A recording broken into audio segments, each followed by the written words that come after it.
Hello everybody, I hope everyone is well. I hope everyone's family is well.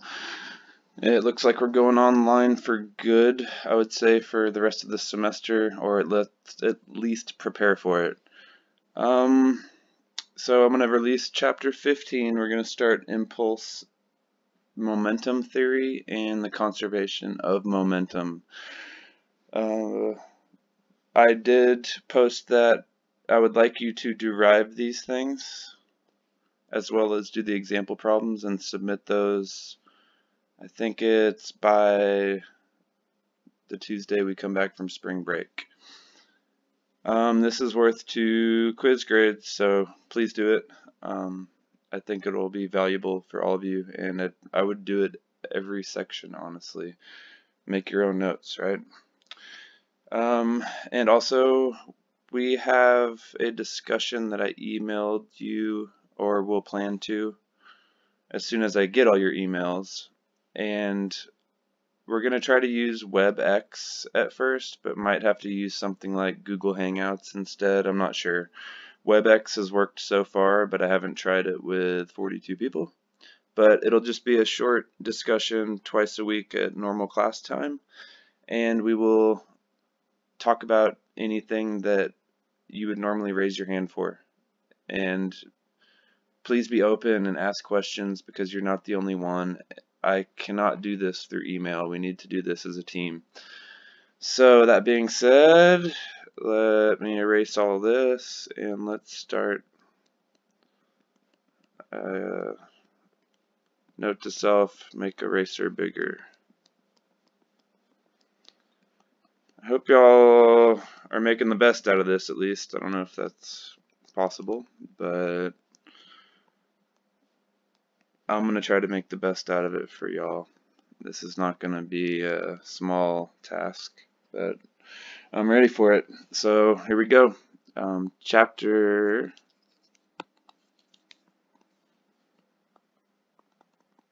15, impulse and momentum.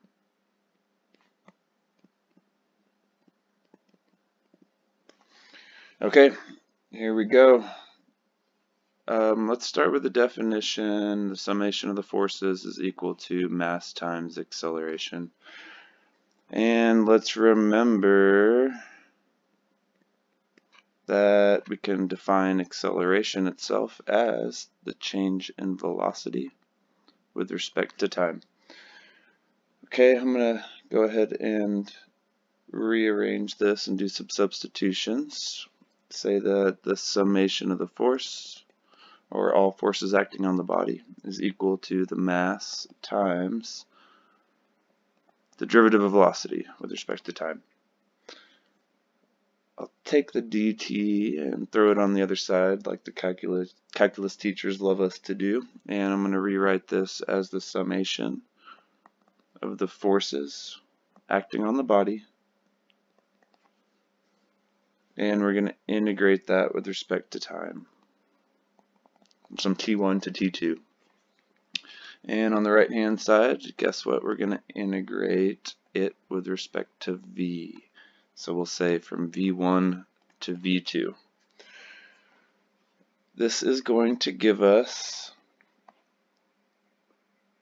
the summation of our forces with respect to time. We'll go ahead and keep this notation for what we're going to call our impulse, and I'll get more into that in a second.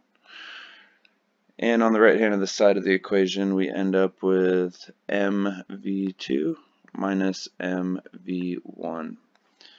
You might recognize this thing right here. We probably used p in the past for momentum, but we're going to talk about angular momentum in the future, so let's differentiate. For linear momentum, let's use L, and we're going to define that as the mass times the vector velocity. Vector being important here. Vector means we can break this up into components and solve things in 2 or 3 dimensions. Whereas the work energy theorem and conservation energy didn't care about anything if you recall, right? Our kinetic energies had 1/2 mv squared, but that was the magnitude of the velocity. It didn't care about the direction it was pointing or anything like that. Okay, so we can say if this thing right here is our impulse, that it is equal to a change in linear momentum. And what is an impulse? Well, an impulse is a force applied for a certain amount of time. If a golf club hits a golf ball, it applies an impulse, and the bigger the impulse it applies, the more change in momentum we will get. It will have a bigger velocity, right? A change in momentum is just saying that we have a change in velocity in this case. Our mass is remaining constant for now. So I'm going to make note of that. Mass is constant for now. It will not remain that way. We're going to see what changing mass problems look like, where we're adding mass at some rate or subtracting mass at some rate by ejecting it out the back like a rocket. So we'll do some rocket problems. This is going to open the door for a lot more type of problem solvings. And this is really similar to what we did with work energy theorem, right? We took the integral with respect to position instead, and we got a very analogous equation on the right hand side over here. This one is the momentum, the other one was the change in kinetic energy. Okay, so I can rewrite this right here by moving the initial momentum, mv1, onto the left-hand side. So I have the initial momentum plus the summation of the impulses applied from t1 to t2 is equal to some mass times its new velocity. And so what does that mean? That means something had some velocity. It was moving in some direction, and it got a little bump. The bump could either slow it down or speed it up, but it's going to give it a new longer velocity vector or new and longer linear momentum vector. And I'll draw some vector diagrams of that shortly. Guess what? We can break all of this into components.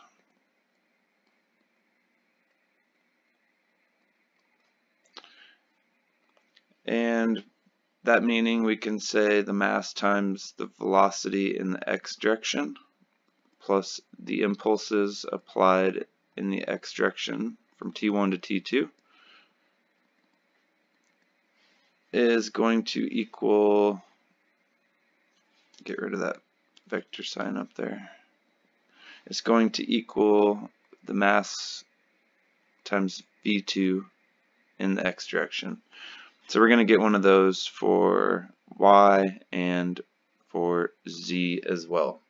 So we can conserve momentum or apply impulse momentum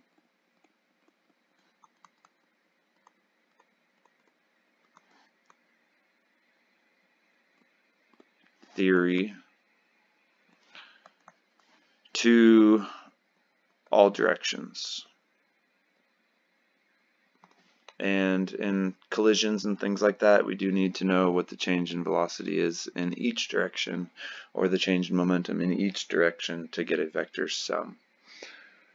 Okay, so let's go ahead and identify these. We can just say this is our initial momentum. This is our impulse. And this is our momentum in its final state. So once again, we are looking at a before is equal to after type scenario. And you might intuitively see that this is going to head in the direction where we can conserve momentum also. But right now we're just looking at impulse momentum theory. If we have an impulse, we can go ahead and define the impulse itself as the integral from t1 to t2 of the force with respect to time.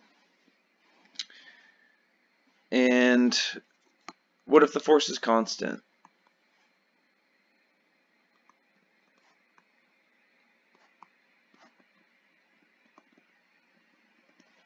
Well, the impulse is just going to be equal to that constant force times delta t, or the constant force times t2 minus t1. Alright, so we got some basic definitions laid out. I'm going to do what's called an impulse diagram.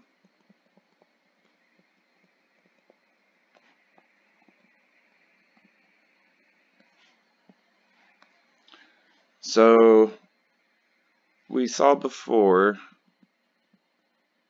if we looked at forces equaling mass times acceleration, or F is equal to ma, that if we had some F1 and some F2, that these equal some vector sum that we can call the resultant vector. Throw some vector signs on those. And this is equal to a vector of the same length and magnitude, mass times acceleration. We can do the same thing with impulse and momentum. So if I have an object or a mass and it is moving with some initial mv1, I can add an impulse to it.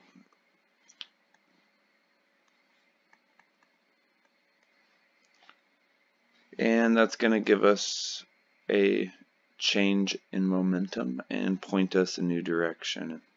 In this case, it would do something similar to our example above, where it has some new some new linear momentum where the velocity is what changed.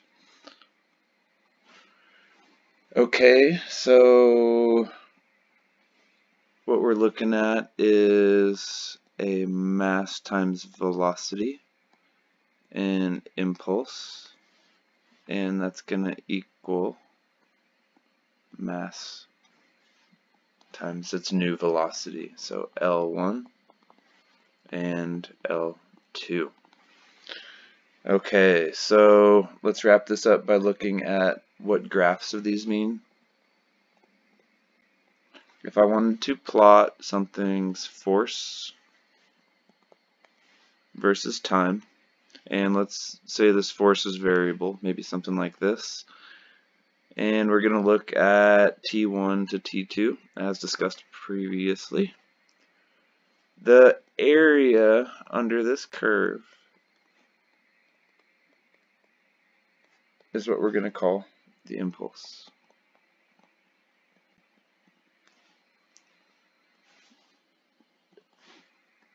If we're so lucky that the force is constant, meaning something like that, we would still find the area to be the impulse.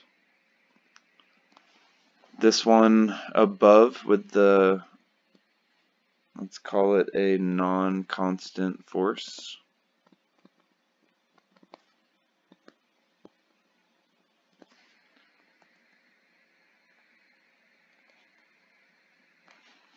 To calculate, we would do the integral of f dt from t1 to t2.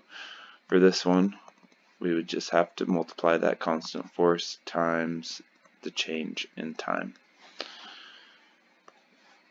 Alright, y'all, that wraps it up for our first lesson. I will follow this up with some example problems. Thank you very much for your time.